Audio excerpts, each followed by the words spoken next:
So I have something kind of cool to show you guys today. Now this is actually a cheap representation of a katana, but that's all I need to show you what I want to show you. I took Iaido for a while, and I see in movies a lot of people doing a lot of stupid techniques that just would get you killed. So I'm going to share this. I think this will be pretty cool for you guys. First off, when you draw the sword, you don't draw it like that. You actually draw a katana upside down. And what happens is, as you're drawing, you will actually turn the scabbard, and that will make the cut for you. It's pretty interesting. So we're here, and at the last second, it's like that. Now usually they'll have the katana tied to their belt. I'm just trying to show you guys the technique. I'm not going to tie it on or anything. I want to show you something else. Usually with like a training blade, you'll have like the grooves right there, and they'll call that a blood groove. That's really not what that is. It's so that you can hear the wind like. If you hear that, that means that the technique that you're doing is correct for the sword. And I'm going to show you.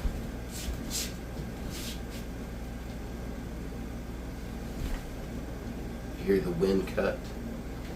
So it's like a push here and a pull here, and that gives you that. You'll hear it actually cut the air if the technique is correct.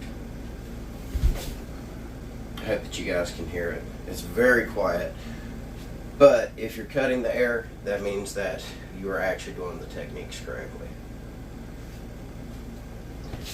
So one of the biggest things that I learned about Iaido is the deflect and redirect. So if somebody is swinging something at you like that, you'll step into it, block, and then just step in like that. You'll keep the weight of the sword against that, and then come across that person's throat. Very simple movements. Not everything is these big, huge, you know. I think there was a sword called Death of 1,000 Cuts, something like that, and that's probably the most realistic in a sword fight. You're just basically taking hits where you can get them. Same kind of concept. If somebody has a spear and they're reaching out, if you can deflect and then come down onto the hand, if the spear is here, you'll actually be aiming for the outside of the arm. You'll deflect and then just come down.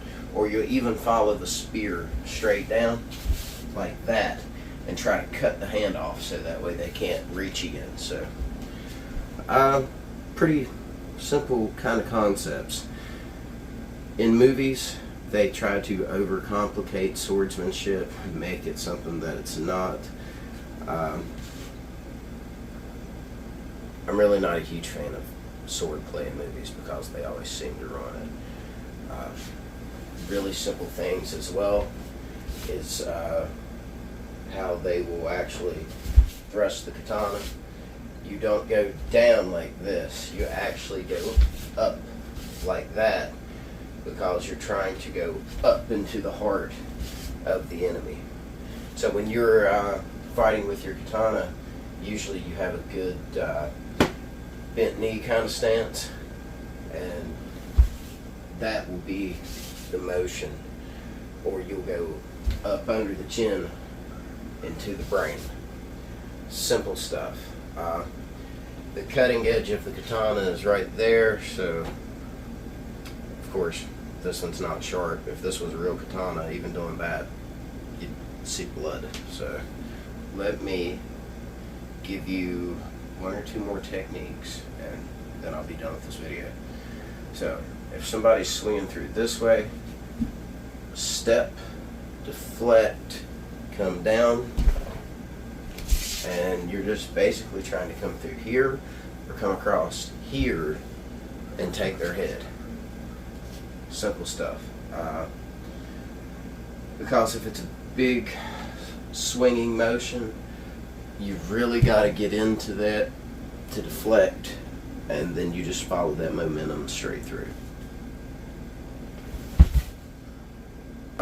And then of course you have your sidestep techniques, which is better.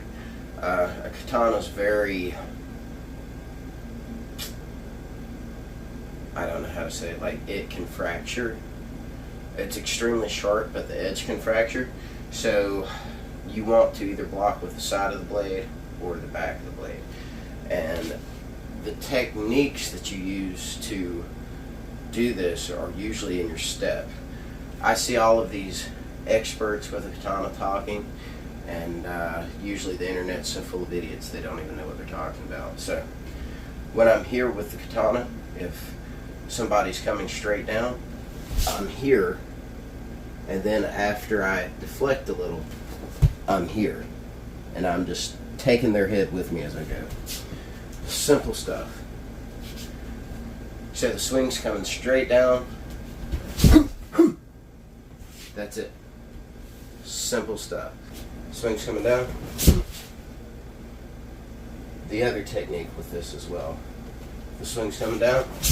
We're here. Same thing. If the fall comes through. Because usually when somebody swings straight down like that, if you can deflect and pull it down, they'll be in this kind of stance, and then you're just taking the head off as you come down.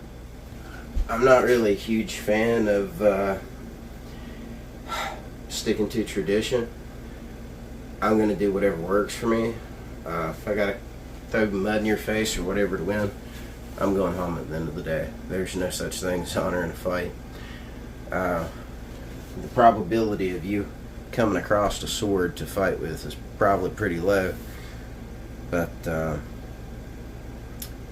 you can pick up sticks and stuff like that and do the same techniques with them. Pretty realistic.